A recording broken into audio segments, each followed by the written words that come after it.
సరిగ్గా Iran America cease fire ప్రకటించి ఇవాళ అర్ధరాత్రికి 15 రోజులు ముగుస్తుంది. సరిగ్గా 2 వారాలు ఇవాళ్టితో కంప్లీట్ కాబోతుంది.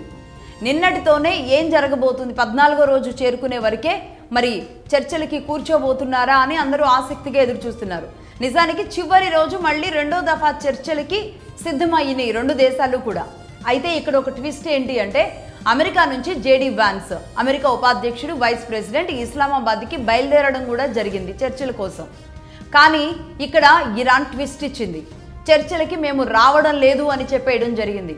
2వ దఫా చర్చలకి ఇరాన్ రావడం లేదు. సరిగ్గా యుద్ధానికి సీజ్ ఫైర్ ప్రకటించిన తర్వాత 8వ తారీఖు సీజ్ ఫైర్ ప్రకటిస్తే 11, 12 తారీఖుల్లో ఇస్లామాబాద్లో ఇరాన్ అండ్ అమెరికా చర్చలు జరపడం మనందరికీ తెలిసిందే. ఆ తర్వాత 2వ దఫా చర్చలకి వెళుతున్నాము అని కానీ, వెళ్ళాలి అని కానీ అమెరికా అధ్యక్షుడు ఏ మాట మాట్లాడకుండా, ఇరాన్ కూడా ఏ మాట మాట్లాడకుండా ఇరాన్ మీదకి యుద్ధ సైన్యాన్ని పంపిస్తున్నాం, 50,000 మందిని మేము పంపిస్తున్నామని అమెరికా అధ్యక్షుడే ప్రకటించేసుకున్నారు. హర్మూజ్ దగ్గర అతిపెద్ద యుద్ధం చేయడానికి సిద్ధంగా ఉన్నామని చెప్పారు. మరి ఇప్పుడు ఏం జరిగింది? ఇరాన్ అసలు 2వ దఫా చర్చలకే రాము అంది. ఎందుకు అంటే తాను చెబుతున్న కొన్ని అంశాలు. 1, అమెరికాని పాకిస్తాన్ని మేము నమ్మడం లేదు అనేది ఇరాన్ చాలా స్పష్టంగా చెప్పింది. ముఖ్యంగా పాకిస్తాన్ ఎవరైతే చర్చలు జరపడానికి మమ్మల్ని ఇస్లామాబాద్లో కూర్చోబెట్టిన దేశం ఉందో ఆ దేశాన్ని మేము నమ్మడం లేదు, అమెరికాని అసలే నమ్మడం లేదు అని చెప్పడం జరిగింది.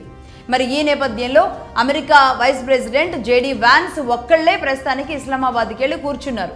ఇప్పుడు ఆయన చర్చలు జరిపితే పాకిస్తాన్తో కాసేపు మాట్లాడుకొని వెనుదిరగడం తప్ప ఇరాన్ అయితే వచ్చేలా కనబడడం లేదు. అలాగే ఏదైతే అమెరికా అడుగుతుందో మొదటి చర్చల్లో తాను ఇరాన్ చేస్తున్న న్యూక్లియర్ ప్రోగ్రామ్ ఏదైతే ఉందో దానిని ఆపమని, కనీసం 20 ఏళ్లు కాపాలని అమెరికా కోరుతుంటే అడిగారు కాబట్టి 5 ఏళ్లు కాపుతామని ఇరాన్ చెప్పడం జరిగింది.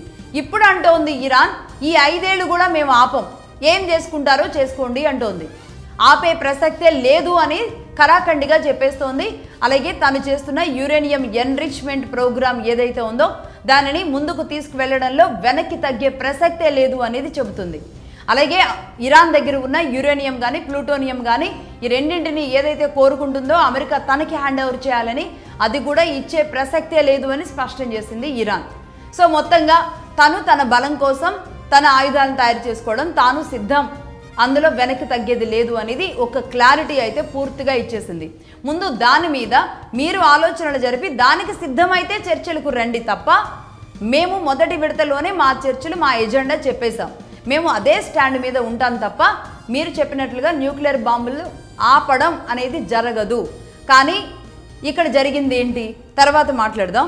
దాంతోపాటు ఇంకేమేం చెప్తుంది అంటే, వీళ్ళని నమ్మము అని చెబుతోంది. అలాగే యుద్ధం వల్ల ఇరాన్కి జరిగిన నష్టపరిహారం ఏదైతే ఉందో అది పూర్తిగా అమెరికా చెల్లించాల్సిందే అనేది చెబుతుంది. దాంతోపాటుగా మా మీద శాంక్షన్స్ ఏవైతే ఉన్నాయో ఆ శాంక్షన్స్ అన్నీ ఎత్తేయాలి అనేది ఇరాన్ కోరుతుంది. ఈ డిమాండ్స్ అంటే యురేనియం ప్రోగ్రామ్తో పాటుగా ఉన్న డిమాండ్స్ ఇవన్నీ, ఈ డిమాండ్స్ని అడుగుతుంది. దాంతోపాటు $250 బిలియన్ ఇరాన్ సొమ్ము అమెరికా డాలర్స్లో ఏదైతే ఉందో దానిని ఏనాడో ఫ్రీజ్ చేయడం జరిగింది, దానిని అన్ఫ్రీజ్ చేయాలి అనేది కోరుతుంది. నిజానికి తొలి విడత చర్చల్లో అమెరికా కూడా ఈ విషయాన్ని ఒప్పుకుంది. కానీ ఇప్పుడు మరి చర్చలు క్లోజ్ అయితే గనక మళ్ళీ దీన్ని వెనక్కి తీసుకోవచ్చు అమెరికా. ఎవరు ఊరికే పైసలు వదిలిపెట్టరు కదా, ఖచ్చితంగా ఇవ్వదు ఇంకా. కానీ ఇప్పుడు అది కూడా రిలీజ్ చేయాలి అంటుంది.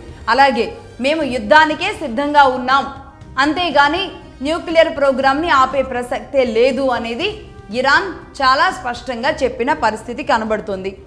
ఆ ఫ్రీజ్ చేసిన అమౌంట్ ఏదైతే ఉందో అదంతా అన్ఫ్రీజ్ చేయాలి అని కోరుతుంది. సరే, న్యూక్లియర్ ప్రోగ్రామ్ ఆపాలా వద్దా అనే చర్చ అటుంచితే ఇవన్నీ ముందు చేయండి అనేది ఇరాన్ అమెరికా ముందు పెట్టింది. దీనికోసం మళ్ళీ ఇస్లామాబాద్కు వచ్చి చర్చలు జరపాల్సిన అవసరం లేదు అనేది ఇరాన్ చెబుతుంది. సో మొత్తంగా ఇరాన్ ఏమంటోంది, న్యూక్లియర్ బాంబ్స్ తయారు చేసుకునేదే, ఇక చర్చలు జాంతాన్నాయి, మేము రాము అని చెబుతుంది.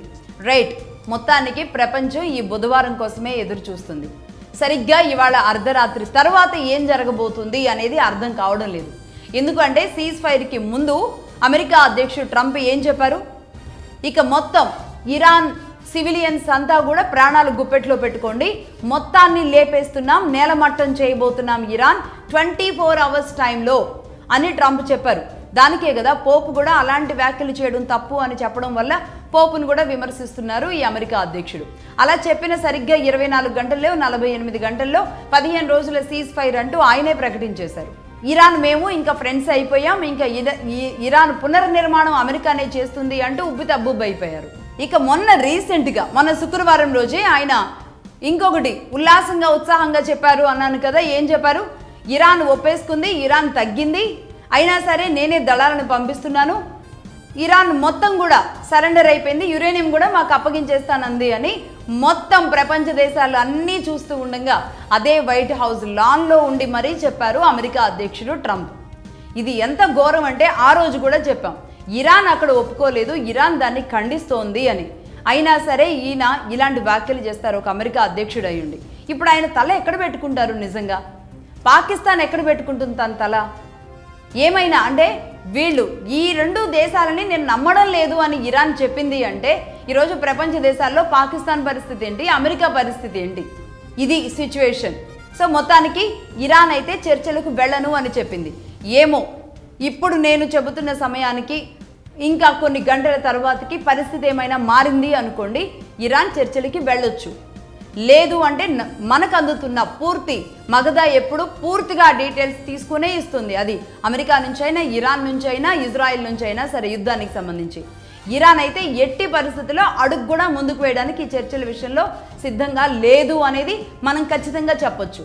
మేబీ ఛాన్సెస్ ఆర్ ఎక్కడో 0.1% కూడా మనం 100 అనుకోలేం. కాబట్టి ఇది ఎక్కడైనా ఛాన్స్ ఉన్నా సరే ఒకవేళ వెళ్తే ఇస్లామాబాద్కి వెళ్ళొచ్చు.